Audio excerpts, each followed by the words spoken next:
Siapa sih yang nggak kenal Soekarno, sang proklamator kemerdekaan kita? Tapi seberapa dalam sih kita kenal sosoknya? Yuk, kita kilas balik perjalanan hidup bapak bangsa yang luar biasa ini. Lahir dengan nama Kusno Sosrodihardjo di Surabaya, 6 Juni 1901. Masa kecilnya nggak selalu mulus loh. Ia sering sakit-sakitan, sampai akhirnya namanya diganti jadi Soekarno. Sejak kecil, jiwa kepemimpinannya udah kelihatan. Ia tumbuh di bawah asuhan kakeknya yang seorang bangsawan dan ayahnya yang seorang guru.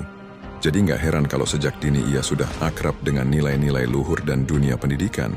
Soekarno itu otaknya encer banget. Setelah lulus dari sekolah dasar Belanda, ia lanjut ke HBS di Surabaya. Nah, disinilah titik baliknya. Ia ngekos di rumah Haus Cokro Aminoto, pemimpin Sarekat Islam. Rumah itu jadi tempat kumpulnya para tokoh pergerakan. Bayangin, setiap hari Soekarno muda menyerap ide-ide kebangsaan langsung dari sumbernya. Dari sinilah api perjuangan dalam dirinya mulai menyala. Lulus dari HBS, ia masuk ke Technische Hogeschool te Banduang, yang sekarang kita kenal sebagai ITB, dan lulus dengan gelar insinyur arsitektur. Tapi, ilmunya nggak cuma buat bangun gedung, tapi buat membangun fondasi sebuah bangsa. Perjuangan Soekarno itu penuh liku dan pengorbanan. Ia mendirikan Partai Nasional Indonesia, PNI, pada tahun 1927. Gara-gara pidatonya yang membakar semangat dan dianggap mengancam Belanda, ia ditangkap dan dipenjara.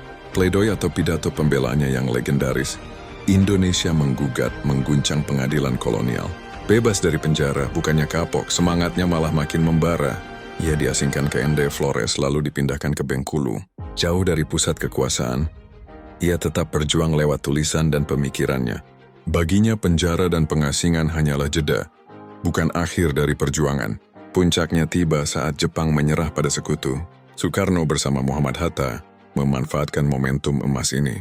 Atas nama bangsa Indonesia, pada tanggal 17 Agustus 1945, di Jalan Pegangsaan Timur nomor 56, Jakarta, ia dengan lantang membacakan teks proklamasi.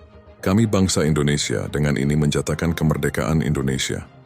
Gema suaranya menjadi penanda lahirnya sebuah negara baru yang merdeka dan berdaulat. Sehari setelahnya, ia diangkat menjadi Presiden pertama Republik Indonesia. Dari seorang anak laki-laki bernama Kusno, menjadi Insinyur Soekarno, sang orator ulung, hingga menjadi proklamator dan Presiden pertama Republik Indonesia. Perjalanan hidupnya adalah bukti nyata bahwa dengan pendidikan, semangat yang tak pernah padam dan cinta tanah air yang mendalam, kita bisa mengubah nasib sebuah bangsa. Soekarno bukan hanya nama dalam buku sejarah. Ia adalah api yang harus terus kita nyalakan. Merdeka!